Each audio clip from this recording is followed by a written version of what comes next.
Life insurers put life into the things you live for. The new factory that's hiring your neighbors. Maintenance on the bridge that keeps traffic flowing. The paycheck that puts pizza night on the table. Life insurers contribute $8 trillion to the U.S. economy through bond purchases and other investments, and protect the financial security of 90 million American families, like yours. See how life insurers put life into America at acli.com. Paid for by the American Council of Life Insurers. Message and data rates may apply. Reply stop to opt out. Consult a doctor prior to use. You look amazing. What have you been doing? You've heard of Ozempic, Wegovy, and other GLP-1 medications, right? Well, if you qualify, Zelty providers can prescribe semaglutide, the same active ingredient, at up to 90% less without insurance. Done all online. No wait at the doctor's office or pharmacy? No wait. Zelty can ship the same active ingredients as other expensive GLP-1s to your door. Get started with Zelty today for just $39. Call pound 250 and say keyword CARE. That's the same active ingredients in Wegovy or Ozempic, but for 80 to 90% less. That's pound 250 keyword CARE. It's now time for a very future of games edition with no games to talk about on this episode thing of Game Pass or Pass, the podcast where we normally play games on Microsoft's Game Pass service, tell you which games to pass on to your friends, which games to simply pass on by. However, the internet was on fire and we were roasting some marshmallows on the flames, watching it burn. And we're going to talk about that. I am Corey. I'm joined by the man who's going third party, Basher. I'm never going third party. Sony point till I die. Wow. First party. What about second party? Yeah, I mean, like, well, who's second party right now? What does that even mean for them? Is that Insomniac? Helldivers is technically second party. This is true. Okay, yeah. No, Helldivers Game of the Year. I'm second party too. Let's go in. So we took a couple weeks off unexpectedly. Life happens. And of course, we decided to take some time off right when the internet decided to explode about some rumors that Microsoft was getting out of the console business. They were altering their strategy. They were basically going third party. All of Microsoft's games were going to be coming to other consoles, whether it was Switch, whether it was PlayStation. I don't even really know where this rumor started. I believe it was a couple of just quote insiders on Twitter and Xbox Era and the various NeoGAFs, etc. said, hey, I've heard that Starfield it started with Hi-Fi Rush. It was Hi-Fi Rush is coming to other consoles. And then that turned into Starfield. And then that turned into everything. Everything is coming to other consoles. I believe there was one person specifically on NeoGAF that I believe has basically called this mostly right. I do not know. I think his name is Sneakers or something like that. But he basically said this is happening, this isn't happening. And he's mostly right, but we'll get in that to a minute. So here's the breakdown of what actually happened. So Microsoft was very quiet when these rumors hit, which led to speculation that it's true. But what's actually happening is that Microsoft is bringing 4 titles to other consoles. And since then, we've got them released. But during their podcast that they called it, the Update on Xbox Business, they would not say the 4 titles, but we know that they are Sea of Thieves, Pentiment, Hi-Fi Rush, and Grounded. Grounded and Pentiment are coming to Nintendo Switch. Hi-Fi Rush, Pentiment, Sea of Thieves, and Grounded are all coming to PlayStation. Some of those have dates, some of them do not. Going forward, there is not any changes to Xbox Game Pass. All first-party games are coming to Xbox Game Pass. There was a rumor that Microsoft was dropping that, or they were adding a new tier to Xbox Game Pass that only included first-party titles, and there was going to be like another tier that didn't have first-party titles but had the whole catalog. Yeah, so no changes to Game Pass at all.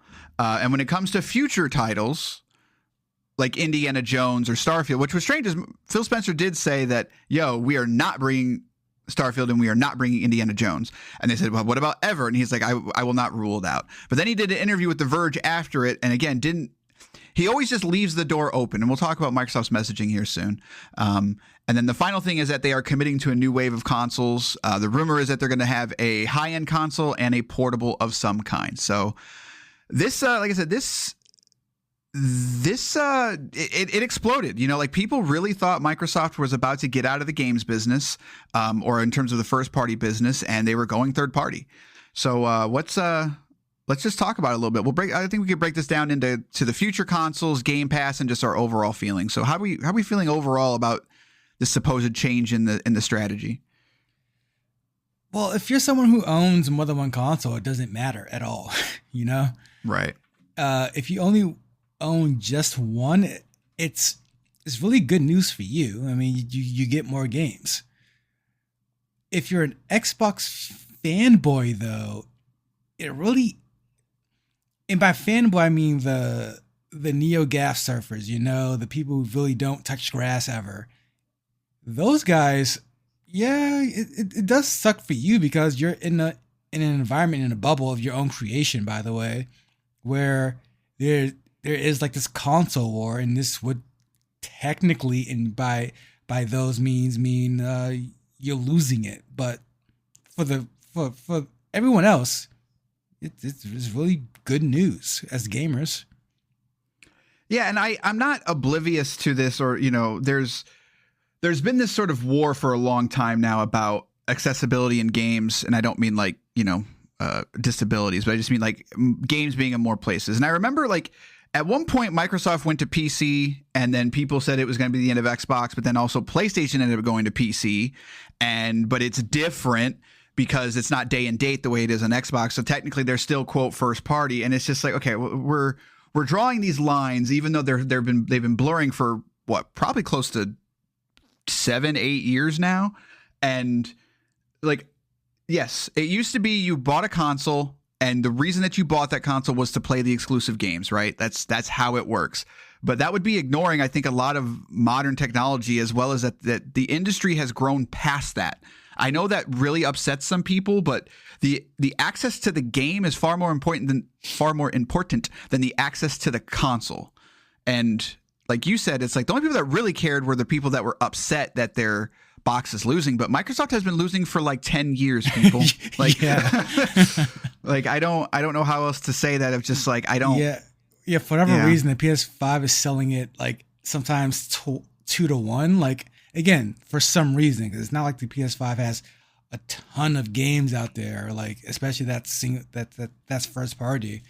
It's just word of mouth. It's just always been PlayStation's kind of direction.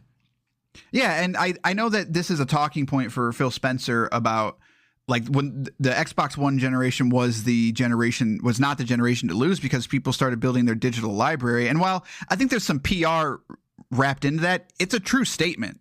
Like you are building your library digitally, and that changes. That's the same reason why Apple wants to rope you into Apple Music. That's why Spotify wants you. Like, they want to keep you in there because you're comfortable there. You do everything there. So that's a real thing. However, I think we would have got here anyway. This, you know, call me crazy. I think that the exclusive, quote, is slowly dying. I'm not saying like tomorrow Nintendo's going to come out and release Mario on PC, but if Mario started coming out on PC, I would not be that surprised. Like, all it's going to take is one, you know, a Wii U like situation, and Nintendo is going to have to start thinking other ways to bring in revenue. At the end of the day, that's what this is about. This is about revenue. So I just, the fact that the internet like exploded, I was a little just like, I don't even know the word. I was a little confused about it. Like, Microsoft has been saying that they're going to do this for like 10 years, and like we're getting there, and people just, did you think they were lying? I mean, I don't think people thought they were lying. I think really they thought it might have been in a different way type of thing, you know? Because honestly, in the back of my mind, I was thinking, did Sony get Game Pass? Like, because that. Is that what you're trying to sneak out there, maybe, or something? Like, because to say like here's 3 or 4 titles coming to PS5, I'm like, why? I mean, not why. I get it. Again, revenue. That was the whole thing was about. It was about revenue, but at the same time, like, you're only giving them 4 games, 3 or 4 games. Like, why even? You're clearly just starting there, right? So if it does well, you're giving them more games, and then more games, and then more games. Right. You know, it's an experiment, but it's an experiment for PR reasons. Like, what I will say is I do believe some of the conspiracies that there might be some type of internal conflict at Microsoft about this, because it's like you said, it's strange. It's like you picked these 4 games and like we love Hi-Fi Rush. We gave it our game of the year. Like that's a phenomenal game. However, it's not Gears of War. It's not Halo. And say what you want about those titles, they still have the IP clout, and their most recent outings weren't the best. But like that would be a big deal, you know, like if Halo. But it's just this notion that Hi-Fi Rush, Pentiment, and Grounded and Sea of Thieves are like gonna light up the charts. I don't quite see the point. You know, Sea of Thieves and Grounded, those are service-based games. They rely on player counts. That makes sense to me. If Hi-Fi Rush explodes on PlayStation, you better believe Halo and Forza are right behind it. Right. Like, because those games already draw more than Hi-Fi Rush will ever draw. And I don't. So I will agree that like this doesn't make a lot of sense. Like either commit or don't, because it just makes it a PR nightmare. That was my issue walking out of it. That was my major issue walking out of that kind of conference. I'm just kind of like, that dialogue they call it a podcast, excuse me. Right.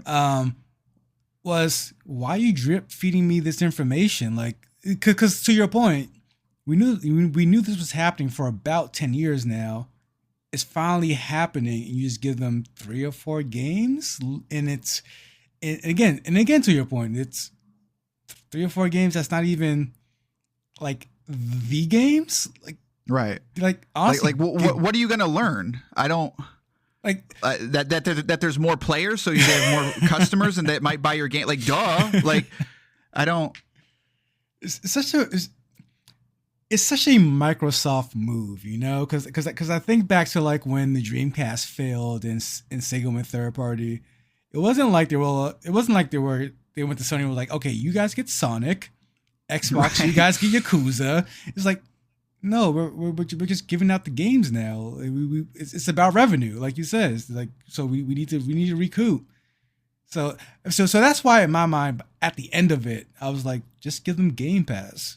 Like, right. I said that like Sony wants it. Like clearly there's dialogue there, but I mean, just go for it at that point. Yeah, and to me, it would make more sense because, and we'll get into the Game Pass talk here in a minute, but it's just like so what happens if these games don't, what if these games like even, they come in below expectations? They have to have some type of expectations of what they think they're going to pull in, right? Or else they wouldn't be doing this. What if it comes in below that? Then what? Like what happens? Right. Like, so because you didn't bring over your tentpole franchises, so can you really get any data that reflects anything that's going to make your next move? So to me, that's why the internal conflict at Microsoft might be a real thing. Like I can see the argument of being like, look, the brand is Gears of War and Halo, etc. We can't give those games away because then Xbox is irrelevant. But at the same time, like the brand of these games overshadows everything. That's the only reason why you can bring them to another platform and people even care. Like, exactly. So that's the part that I don't understand. It's just like, nobody is like clamoring that Xbox is this like amazing brand. Like nobody, like it's a brand that's recognizable, but it's not the Apple of gaming. It's, you know, I would argue that PlayStation isn't even like, PlayStation is a much better brand recognition. And I think they have like, if you had to rate them in terms of like dollar value, PlayStation dwarfs Xbox exponentially, but they're going down the same route. Like God of War is going to eventually be a bigger brand than PlayStation. You know, they're trying to synergize by doing movies and TV shows and Last of Us, you know, like they're doing a good job at that. But The Last of Us, I would say is a far more reputable brand than that's not fair. The IP is far more important than the PlayStation name, if that makes sense. Because without Last of Us and without Uncharted, nobody cares about PlayStation. So it's this weird internal conflict that Microsoft has about like Windows. Like Windows is still a thing to them. And in reality, it's that there aren't that many options with Windows, and Windows. Right, exactly. Like nobody's like, I just love Windows, man. I just love it. Like, so I'm very confused by a lot of this corporate speak or whatever. But I mean, that's a good point. And to that point, Sony has been doing during its lifetime a good job at shifting those IPs around so that I think we don't just assume or stick Sony to the one lane that they do, although they are very, very heavily into the over-the-shoulder third-person cinematic gaming thing right now. But throughout their lifetime, they were able to switch between the Crash Bandicoots, the Final Fantasies, the Uncharted. Like you still look for, like, right now their brand is still, what's the new game you're going to give me? Because like Demon Souls came from there, you know. So like, and it's the biggest game. It's the biggest, not series, but imitation game out there right now. It's a genre, I guess you could call it at this point. But. So that's definitely so. Speaking to that, and then the fact that Microsoft still, the tentpole is still Gears of War in Halo and Forza. Right. They've done, Sony has done a very good job at being the place to play the biggest games. Like, they've even dwarfed Nintendo in that. Like, Nintendo, you buy Nintendo to play Nintendo games. Like, that's what you do. You buy it to play Mario. Like, Sony deserves all the credit in the world. But at the same time, all it takes is 2 to 3 years of those games not hitting. Exactly. And then all of a sudden the PlayStation means nothing, you know, like, and that's exactly why they're looking at PC as well, is because they know that it's not an infinite drip. It's the access to the content is by far more important as these budgets are ballooning, as people are, I don't want to say people are getting over it, because that's not fair, but like, it's you've maxed out your potential audience. You've been competing for the same 100 million people for the past 30 years. Like, there has to be other sources of revenue. Now, if you want to have a discussion about like the games media in general and like how game budgets and stuff are ballooning, and that the only reason that they need to go to PC is because it's out of control, like, we could have that conversation, right. but like that, those are two very different things. So I don't know. To me, we've been saying this for a while, or mainly me. I think you've mostly agreed, but it's like this notion that like Xbox and PlayStation are like the thing now. It's like, no, like Game Pass is Microsoft's thing. Like, the services of these companies and services in general are the new things. Xbox has been dead for a while. Game Pass is now the new Xbox. Xbox doesn't even mean anything anymore. When they say Xbox, a lot of people still associate it with a physical console. When they say Xbox, they're talking about PC as well. Like, because there's an Xbox app, and there's Xbox Cloud and all these other things. They don't just mean the console, but they don't even convey that well sometimes. It's like, no, the service is what they want to sell you on. It's the same way that Sony's trying to sell you on movies, because they want to sell you their services. Like, it's a very strange thing to me that so many people are still attached to these brands and these physical boxes as if they're not just literally the same pieces of silicone wrapped in different layers of other plastic to cool them. No, exactly. But that's when the idea of the exclusive is supposed to keep you in their ecosystem, you know, like you still want to buy that PlayStation because you want to get that game, or that Xbox because you're going to get that game there. The Xbox saying you get these 4 games now, and then if it takes off, it says, okay, now you get Halo. Okay, now you get Gears. Okay, now you get Forza. At that point, it's, again, they're at this point, they're a Game Pass over Xbox. That's just a very slow drip of going, all right, now we're not doing consoles. But that's not today or tomorrow or even in the next 4 or 5 years, though, I don't think. Yeah, and so that's the tough part, is that because you, in my opinion, you used to have to compete on games, but now you have to compete on your services. Like, I know a lot of people don't like services. I don't love them either. However, this show is about a service, you know, and it's because it does offer things that some people hate. Some people, you know, it devalues games and stuff. Again, that's a different conversation. But I think a situation to where they have to actually compete on what their hardware does versus the games being the hardware, if that makes sense. Like, you have to get a PlayStation to get this. Instead, it's like, okay, we both have Halo, but we offer it this way or this way. That makes far more sense to a consumer on a competition level than you being locked into these ecosystems. And the part that drives me crazy is, like, people hate services. Buying a console is a down payment to a service, and the service is that drip feed of games. It's the same thing. It's just not charged to you monthly. Like, it's just a down payment on a house that you have to then buy the accessories for, basically. To me, I would much rather be able to buy what I want to buy and then play what I want to play on it. I don't think that's very scary or, in that case, buy a PC. A hot take. Yeah, exactly. I have that option. Like, yeah. And I've been doing that, and but people hate that. Like, well, then why do I buy an Xbox? Don't buy a PC. Why are you so upset that you don't have to buy an Xbox? Well, that's the thing, though. Like, you can't say that anymore. Like, I mean, like, I used to say the same thing for a long time. Like, just build a PC, just buy a PC. But the problem is, the PC ecosystem now has become a joke. You know, like, you couldn't get a decent graphics card for like a year and a half. Like, it's like, building a PC is no longer something anyone can just do and play today's hottest games. Like, now, if you're building a PC, you're automatically an enthusiast level gamer.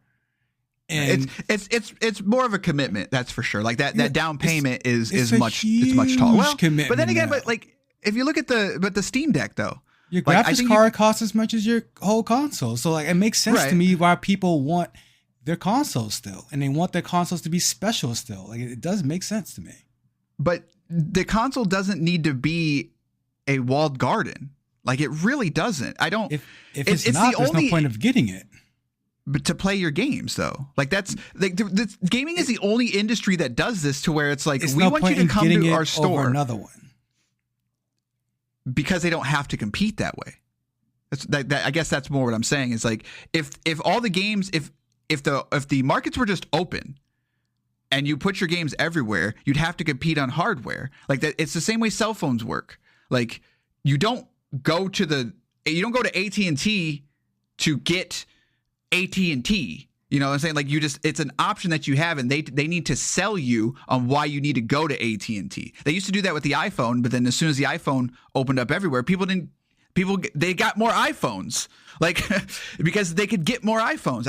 It's the same thing as the stock market. Like, it just doesn't make any sense to me. Again, I'm not saying it doesn't make any sense to me. What I'm saying is that way of thinking is very old, and I don't understand why people are so upset about it. I understand that we could have an argument if one way is better than the other, but to be upset about it is where I get a little confused, I guess. Oh yeah, I mean, like, again, the only people really upset are the NeoGAF turds who don't touch grass at all. But I mean, for the most part,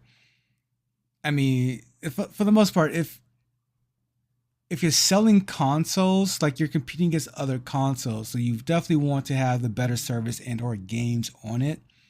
So if the service and the games are on all of the consoles, then you're just going. Then as the gamer, you're going to go to the console that has everything plus the exclusive. Yes, I mean, right. That's how it is now, but I mean, that's how it will be, because if the Xbox is just Game Pass, which is what it is, then there will be no reason to make a physical console, because Game Pass is going to be on all the consoles, and then so will their games. Right, but somebody has to make that hardware.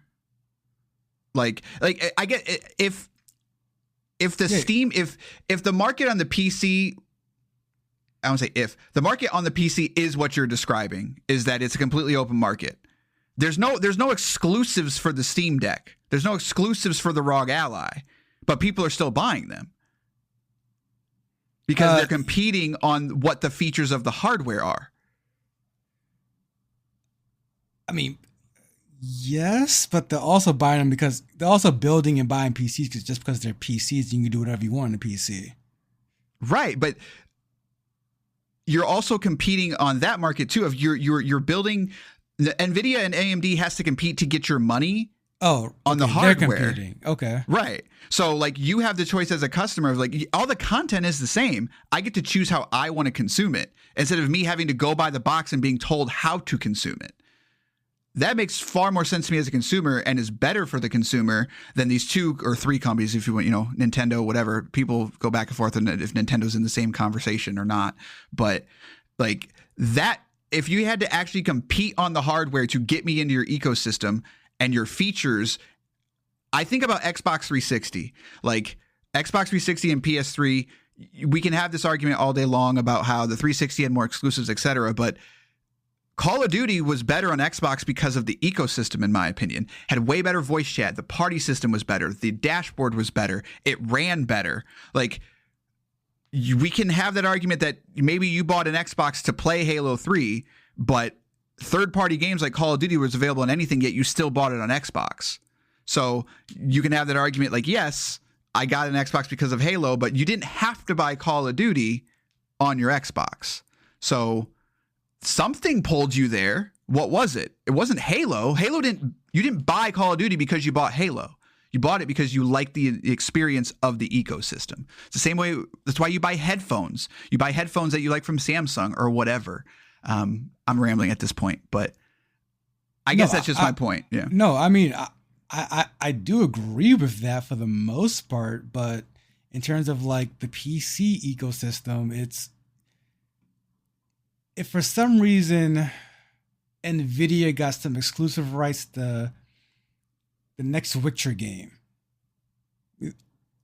they're like, the choice is clear on what you're going to build your PC based off of. Like, it's not even a question. But they already do that though. Like, DLSS is a feature of NVIDIA. And sometimes games run better on NVIDIA and AMD, and the market freaks out when that happens. They freak out when a game runs better on one piece of hardware than the other. Imagine if that, like, as they should, yeah. But I mean, right? But like, it's but to that point, like, that's why NVIDIA does that. Like, I mean, that's you need to get ahead over your competitor, and I feel like that's how graphics cards do it. And if you're selling consoles, you'd still want that head over your competitor. Otherwise, you don't need to sell the console. Right. I guess I probably said that and it didn't come across the way I wanted to. I don't think that's a good thing, but that's like the console exclusive. Like, the internet freaks out if a game runs better on NVIDIA and then on AMD. But when a game only comes to Xbox, people don't like that either, or they cheer that. They cheer that it works better on Xbox. They cheer that it's only on Xbox. Like, oh yeah, that's my brand. But if NVIDIA did that, the PC market would be like, absolutely not. You should not be closing the gates like that. You should not be making this only available on NVIDIA, et cetera. Like, it doesn't make any sense to me, because it does, because there's a difference there. It's not like the game is unplayable on. Yeah, fair enough. On the other hardware. It's just simply, instead of getting 120 frames, you're getting 119. Is that, I mean, like, I don't know. I don't know if it's that close. Like, I get your point though. Yeah. So, like, it's not completely unplayable. And if it was, then people would be like, well, they wouldn't be cheering for it, but they just hate it even more because that's only because the PC market is completely different than the console market. Like, the PC market is, I built this myself so I can do whatever I want on it. It's because the people build PCs not just to buy these, not to just play these big quadruple A games. Like, no, they're building it. Like, how many Steam Decks have a Super Nintendo or Sega Genesis or whatever emulator on it? Like, that's what you get it for. Like, that's what right. It's a completely different market because of what you can do with it. If you're still selling a console in the next 15, 20 years, you're going to need something to be like, yeah, you have to buy this one, whether it's the exclusive or Microsoft saying, no, for real, this box is way better. Like, way better. Right. Like absolutely, but like triple times the better, Yeah. Like, I don't think any of that would happen unless, like, this move that Microsoft is doing of saying, like, we're going to stop trying to do these walled gardens and instead we're going to try to compete in other ways. I think as a consumer, that's just far more exciting.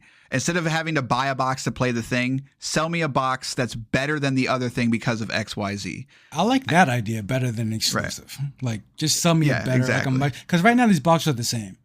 Yeah, they're literally the same thing. Yeah. But then again, the issue with that is if consumers don't buy the better box, right, then it's like Activision. Activision is now Xbox, but I mean, but now you're just building games that are going to run on both anyway. Right. And people freaked out when Microsoft gave options as well. Like, people still think the Series S is just like the bane of everything, as if low-end graphics cards aren't a thing, you know? Like, the Series S is why games are not progressing. It's like, sure, I'll give you that one, I guess. I can't say you're wrong, but the PS4 is way worse than that. Right.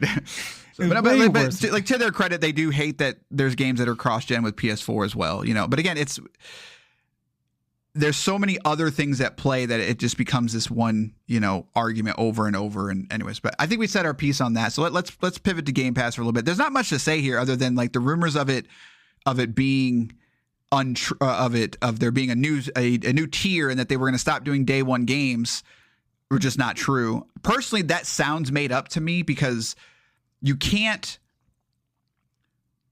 Whenever you take something away, you better have a very good reason, or you better come with some additional features, etc., or else you will lose subscribers. Like, that's any major company has done that. Raising the price is not the same as taking features away. Like, if they would have announced a Game Pass price increase, we've said it for a long time, like that, it's going to happen. Like that's part of life. That's going to happen, especially in the modern economy. I don't like it. I'm not encouraging it, but that is what it is. But this idea that they were going to take day one games off of it or charge you more for that feature and introduce a new tier, that just seemed very far-fetched to me. Like, if you do that, then there's no point in, like, you're shooting the quote brand in the head at that point. See, and my thing about that was they would totally do something like that if they have more of a stranglehold on the market. If they're fair point. If Game Pass was really taken, not that it's not taken off, but if it really was like the blockbuster hit that they wanted it to be, and it was on every console, and it was just like all the games are on there, they definitely would have tried something like, they definitely play hardball with the consumer at that point. But I don't think we're there yet. I mean, they're still. I mean, depending on what reports you want to read or believe, I mean, Game Pass is still sort of a lost leader for them. So they're not going to do anything to hurt the customer. If anything, they'll be doing things to help the customer out. Right, and I on this topic, the reason that I think why this whatever you want to call it, rumor, whatever, got so much traction is because there's this constant narrative around Game Pass that it's devaluing games and there's absolutely no way they're making any money on it. The Insomniac leak came out and people are having a lot of confirmation bias because Sony called, I think it was, they put Horizon Forbidden West, like maybe it was a year, it was like 6 months to a year or something like that on PlayStation Plus. And then they said, well, based upon the numbers of the original Horizon and the tail of sales that we had, we lost somewhere like, I think it was like $80 million or something like that. This is not sustainable. And it's like, okay, like, if you want to have that argument, those are two very different arguments.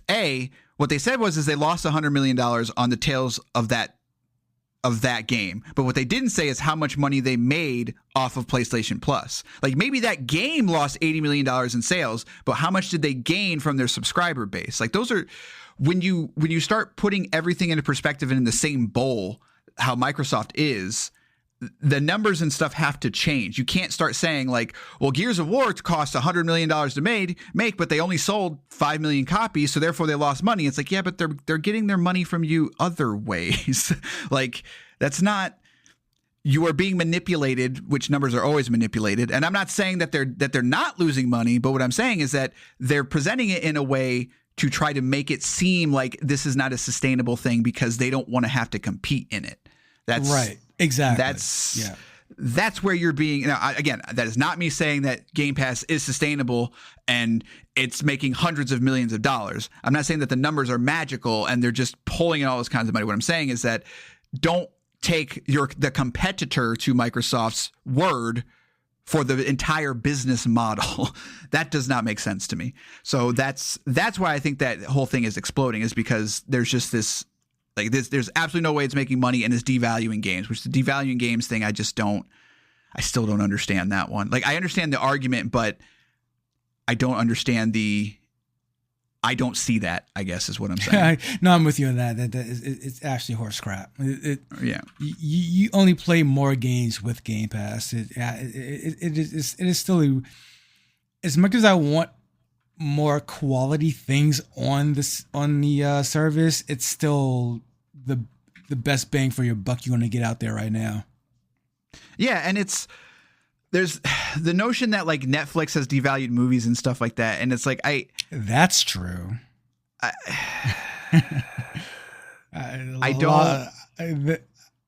like movies more than I like games, and that's my take. Netflix is kind of ruining the whatever. This is not a movie podcast. Like, I understand that argument, but there was always a ton of movies and a ton of TV shows that you just never watched. Like, there used to be 85 different channels on basic cable. Did you watch every single one of those? So was the Hallmark Channel devaluing movies by putting out the same movie every 6 months? I don't think so. I don't think so either. But it was definitely more. It was definitely a little more curated. But I mean, that's here.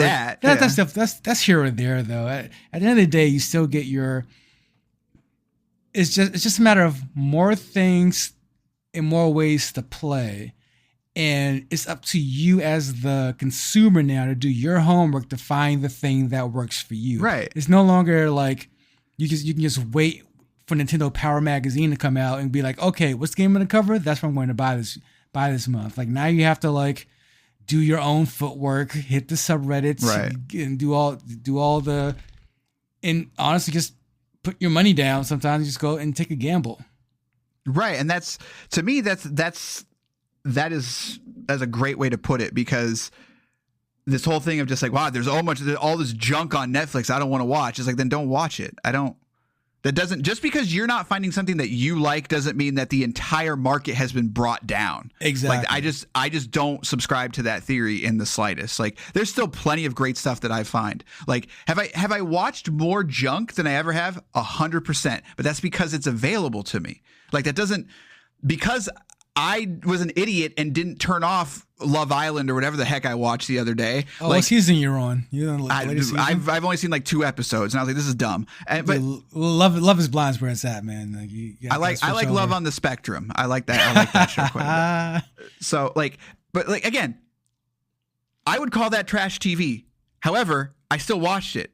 Like, I had the choice to do it. Same thing with Game Pass. Like, because Brotato is on Game Pass, I think Brotato is a pretty weak roguelite. That doesn't mean that all the roguelites suffer because Brotato is on Game Pass. Like, I just don't subscribe to that. It's such a blanket statement that holds no weight, in my opinion. And the minute you start drilling down past the surface, the straw man arguments happen of like, what about this? And what about this? And it's like, okay, you're now having different conversations. So if you want to have the conversation, if Game Pass is sustainable at the current price, we can have that conversation. Personally, I think it probably is, because when you compare it to Sony is making $300 million games. I personally don't believe Microsoft is trying to compete on that level. They are still charging $70 for a game like Forza, but then you look at stuff like Hellblade. I don't think Hellblade's a $300 million game. That's probably a $50 to $100 million game. So they don't need to pull in 15 million sales the way Sony does. So they can charge less for their stuff. And they technically are by charging $50 for it. And it's putting it on Game Pass. Like, if every game had a $300 million budget, like a Last of Us or Horizon Forbidden West, yeah, I'd say that's a problem. But Microsoft isn't competing that way.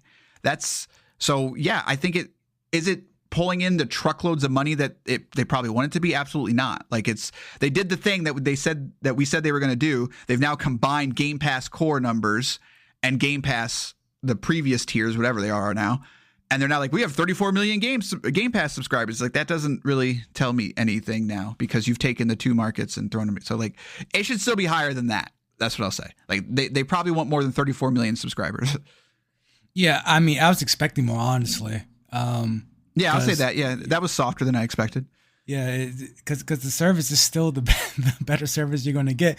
But to our conversation earlier, it's the fact of the matter is companies get monies in different ways. So Sony can take a slight hit, if a hit at all, on a $300 million game, because you just built up the brand. Now right. Now the Last of Us is out, game of the generation, movies and TVs with Pedro Pascal and all this stuff is happening. It's like, okay, now you're making your money on that gamble that just paid off. Whereas like, but the game itself may not have made a bunch of money. So brand recognition is the name of the game right now. And I feel like Game Pass, that's where I don't know what they can do, but the brand recognition of Game Pass needs to be on a much higher level. They need to they need to do better marketing somehow with this service, because I mean, Call of Duty's got to be the answer, right? Like, they've definitely hit a wall with Game Pass, and I think they hit that wall way sooner than they expected. I think even sooner than we would have expected. Call of Duty is not the answer, and my theory is Call of Duty players aren't gamers. You know, they're Call of Duty players, and just like you said, the 360 is all about the ecosystem. Wherever most people have their whatever console is selling the most, that's where Call of Duty is going to sell the most, because they don't. Even if you tell a Call of Duty player who has a PlayStation 5, it's free over here. Just, you don't have to pay the money. Like, you can play it for free here. They'll go, no. Like, I buy 3 games a year: Call of Duty, Madden, and FIFA. Like, I'm good over here, unless there's a huge market change and all my buddies are now on Xbox. Like, I mean, but I don't think I entirely agree. Like, with stuff like crossplay, which I think does make a difference, I agree with you. Like, it won't just be Call of Duty. Like, just say like Call of Duty is going to be the thing, but I think Call of Duty could be, the fuel for it, because it starts with Call of Duty.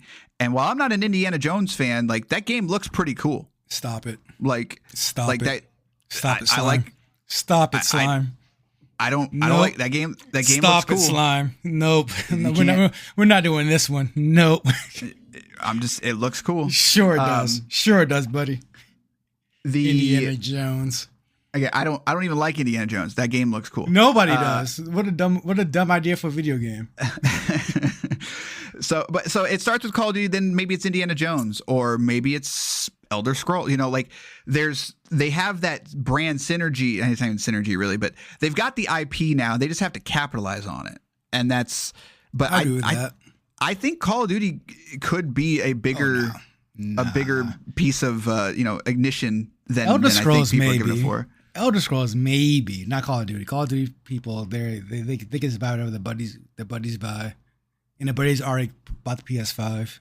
They're not. Yeah, I agree with you. Like this year, it's not going to be Call of Duty, but going down the line, again, it starts with Call of Duty. It's like, well, we always play Call of Duty, right? It's like, yeah, but then on Game Pass also, you're going to get Fable. You're going to get whatever the next Doom game is. Like, I think there's more to that than people will give it credit for. I want to agree with you there, but the Call of Duty, but specifically Call of Duty, I agree with you on other games. I guess I'm just disagreeing on the Call of Duty fan base, but I agree with you on in the great. It just takes one. It takes one Call of Duty. It takes one really good Call of Duty game to get people back. Call of Duty's dead. How many times have we heard that? Then Modern Warfare comes out. Right. And then the one comes out that people really like, and all of a sudden it's still the best selling game every year, yet it's dead. I don't quite understand that one. But when the good Call of Duty happens, people care. So bring back Ghosts. There you go. But then some people seem to think that they're not going to put Call of Duty on Game Pass, and I just don't. That would be surprising to me. If I was a betting man, I'm gonna put my stake in the ground right now and say they're putting Call of Duty on Game Pass 100%. I do not think that is going to change. So I'm curious, what would you say? They're going to do a 2-tier system. See, I know, I that's crazy to me. I don't exactly. There's no it's point. Stupid. Yeah. Exactly. Yeah, exactly. Like there's gonna be a Game Pass version, and then there's gonna be the full price version. But there's already a free version of Warzone. Yeah, but that's not Call of Duty though. That's not the new Call of Duty. I guess Call of Duty drops day one Game Pass, and for $40 you get the full version. You get the premiere version, that'll be a thing. Like they already do that though. Like they did that with Starfield on Game Pass. You could spend $30 to get the DLC and play it early. Like there'll be that package for sure. But the base version will be on Game Pass. I think they'll do some weird gatekeeping thing. That's honestly my prediction. It's gonna be some weird gatekeeping thing where it's gonna launch on PlayStation. I'm sorry, they're gonna have 2 tiers, and the second pay tier is gonna be the same game you get on PlayStation 5.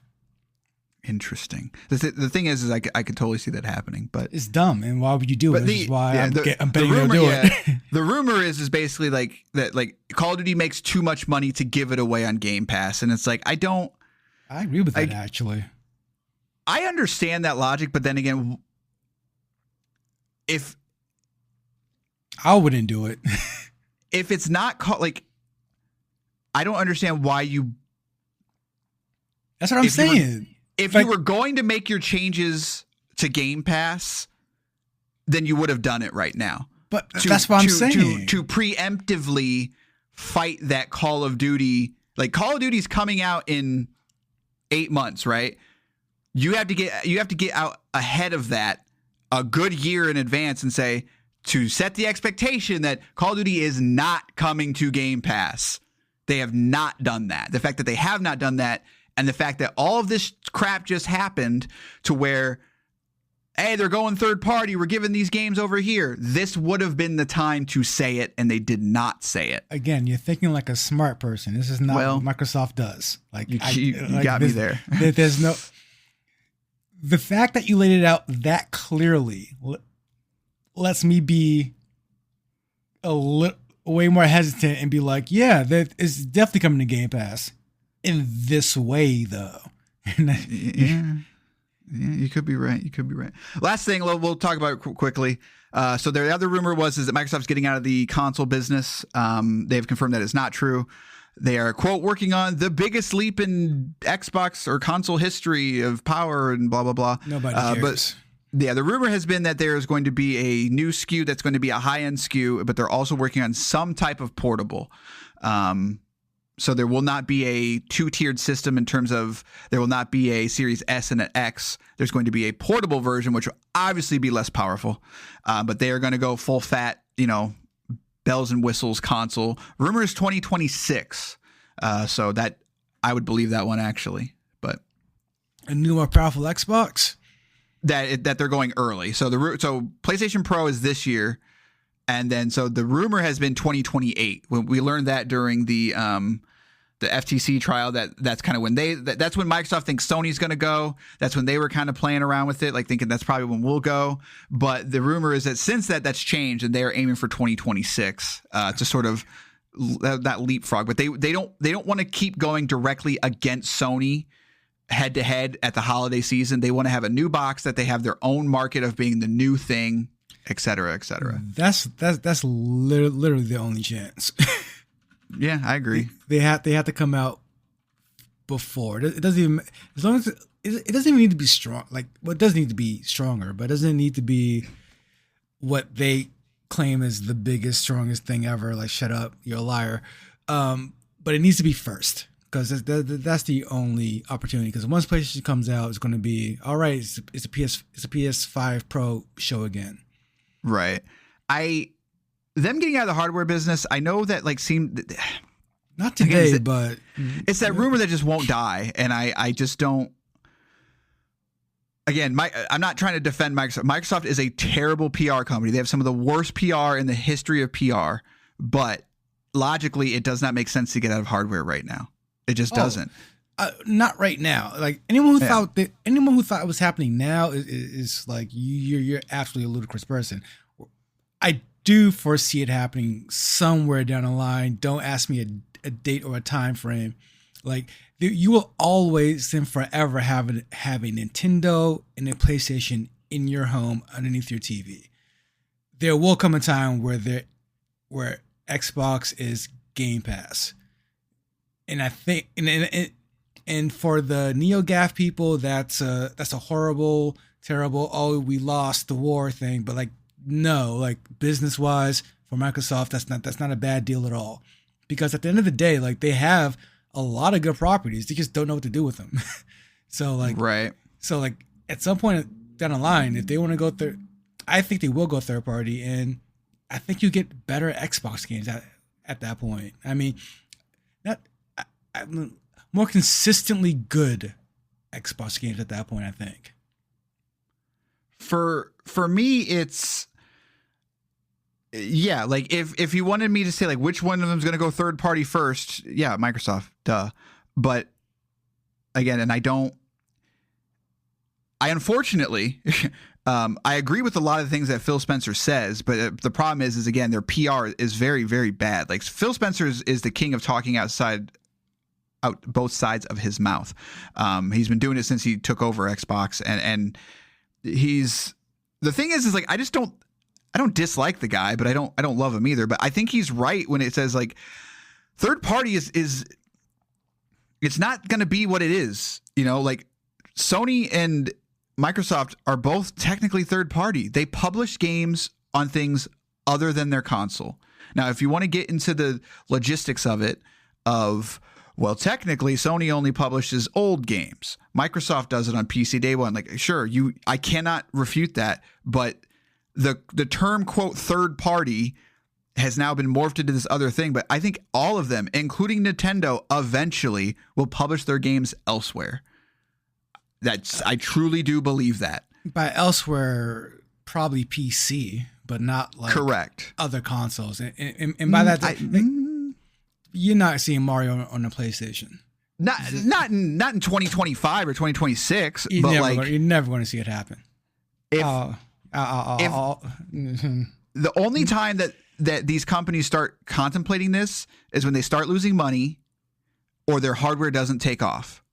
Yeah, they think about it, but you never see Mario on a PlayStation. That would be Armageddon like type thing for a Nintendo. Like they would have to sell 16 consoles, and then I get that's my point is that when it gets time to do that, because if they have another Wii U disaster, if they would have had two disasters of the Wii U level of hardware. We're talking. Right, you would be seeing Mario on PC right now, probably. Maybe because it makes sense. If you don't have the hardware to sell, like that makes sense to me. But they also would still sell their own thing because they still need to develop for it. Like the landscape of PCs and all that, like they're all PCs now, right? They're just wrapped up different ways. So again, I'm not saying that Nintendo's going to do that in the next 5 years. But the quote third party, you're going to see PlayStation, you're going to see Xbox. They are going to publish on each other's machines. I would bet money on it. Again, it's not going to happen right now. It's not going to happen overnight. But I don't see why they even. I mean, I guess. I mean, but to that point, first of all, like if PlayStation does publish something on an Xbox, it's going to be the Phil Spencer route right now, where it's going to be like, okay, you can have Last of Us 1 finally. You can have that one. Or you can have God of War 1 finally. But it's literally going to be like the drip feed of, we'll pick which ones you can have. It's the timed exclusive. It's the same thing, just with a first party game. And then, but conversely though, I think Xbox is way more in line to, and I think it's going to actually happen where it's just going to be full on third party. Like it's coming out here and there, take it. Everyone play it Whereas the PlayStation is going to keep, it will treat the Xbox like it treats the PC. We're launching our biggest games right now here, and then 2-3 years down the line, you can have it.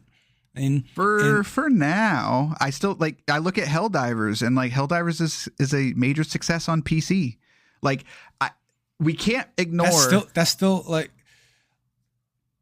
So like what? You're still trying to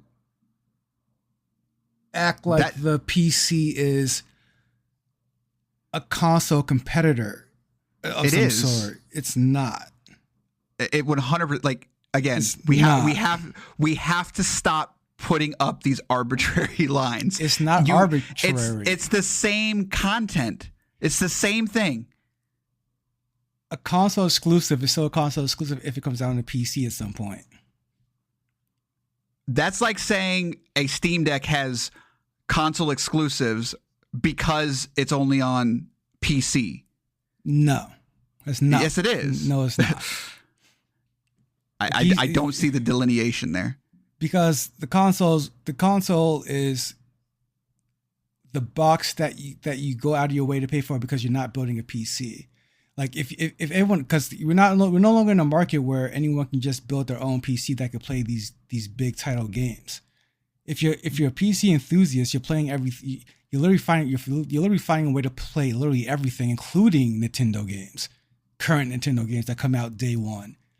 It's a completely different ecosystem. Like but there's no. I'm gonna Google this number just so I don't.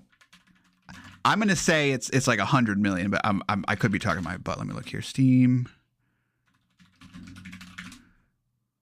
So there's 132 million active Steam users.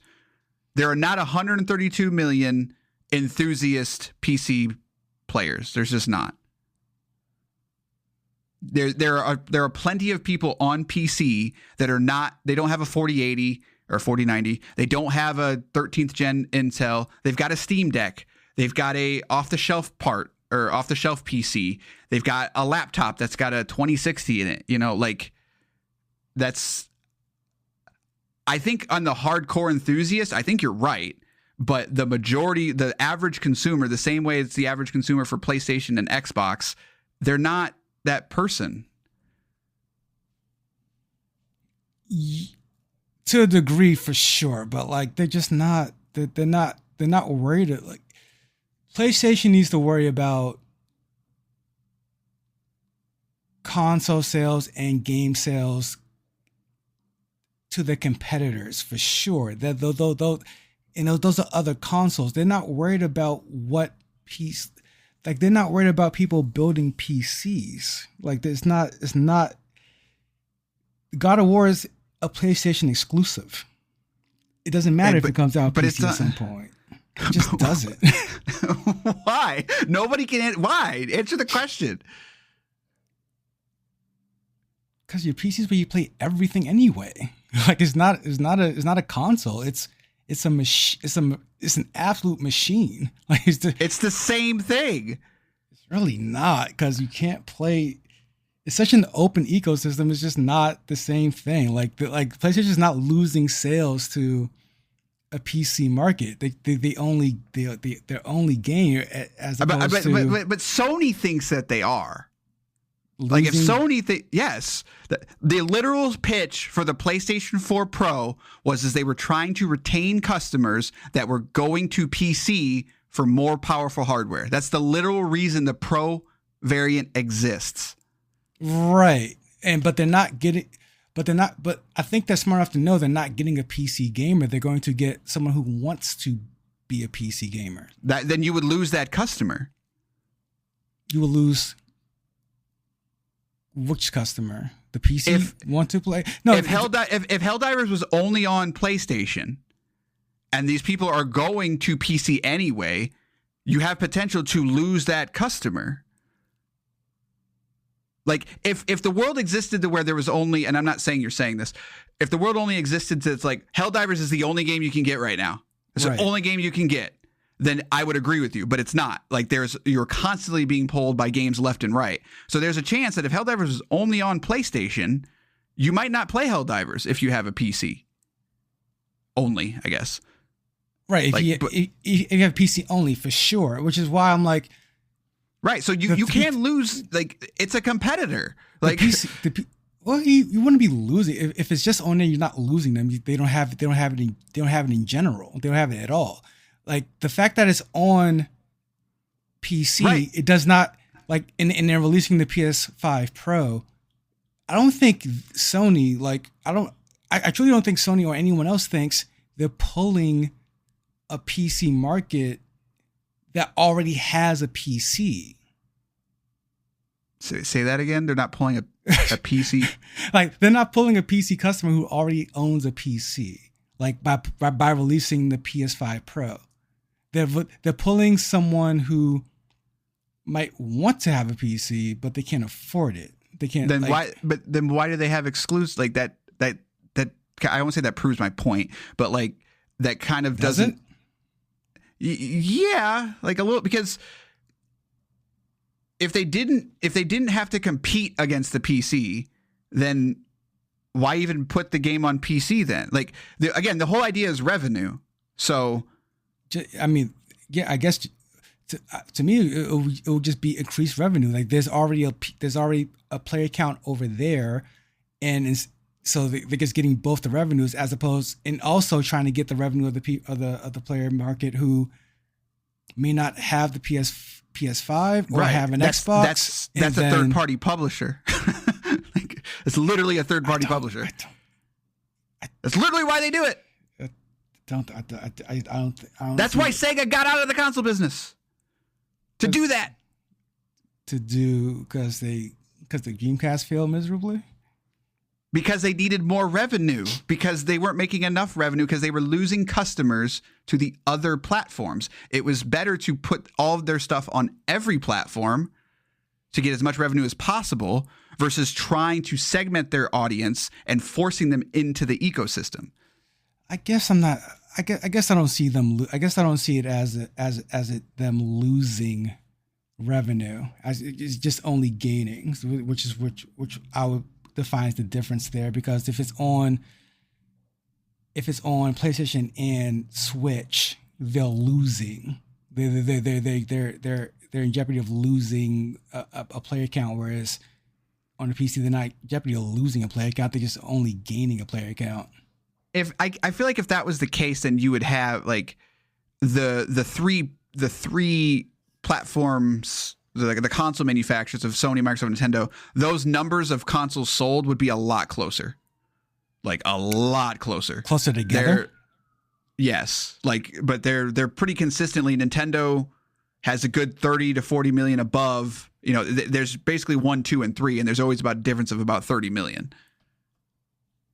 I mean, again, that makes some sort of sense but rather because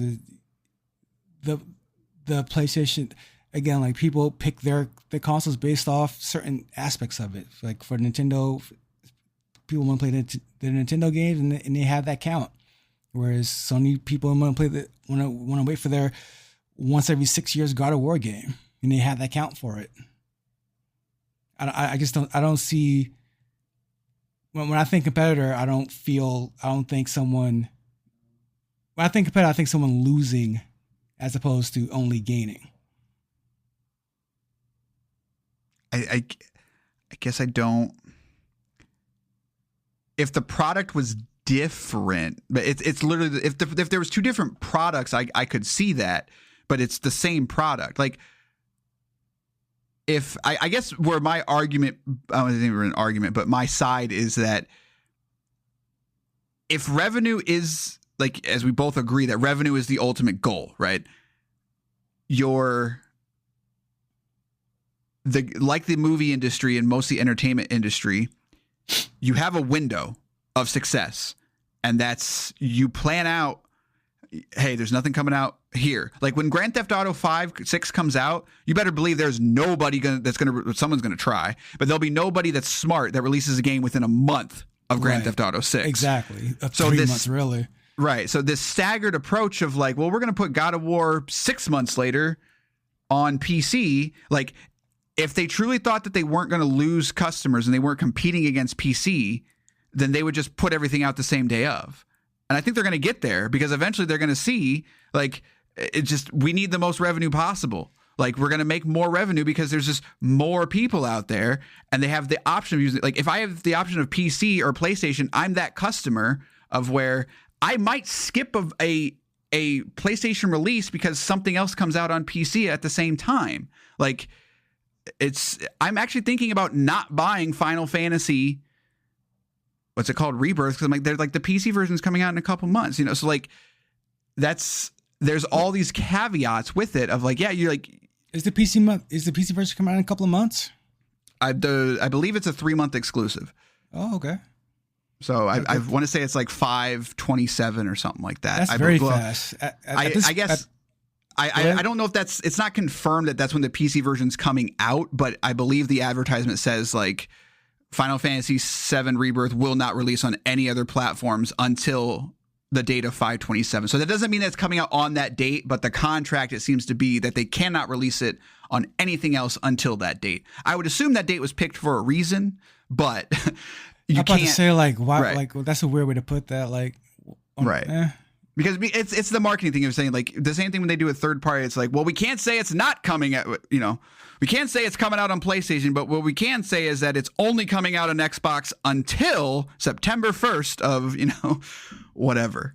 So I don't know how we got here. Xbox is making new consoles. That's what we were talking about.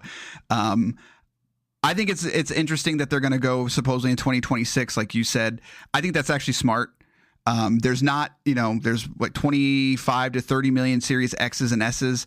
Those customers are not going to be upset that you're going to only have a 6-year cycle instead of an 8. I'm not upset about it. I think it gives them an opportunity to compete in a different way of trying to capture that audience in a new way. And I think the portable makes sense considering the xCloud initiative, and they clearly want to have a second SKU out there that's more approachable than just the high-end console crowd. Like I know people hate the Series S. I don't hate it. I think it's actually kind of a brilliant little machine. Like I like it. But the handheld might be nice if it could somehow compete with the Steam Deck. I mean, maybe, but I don't. It seems like a bad idea, guys. Yeah, it's tough.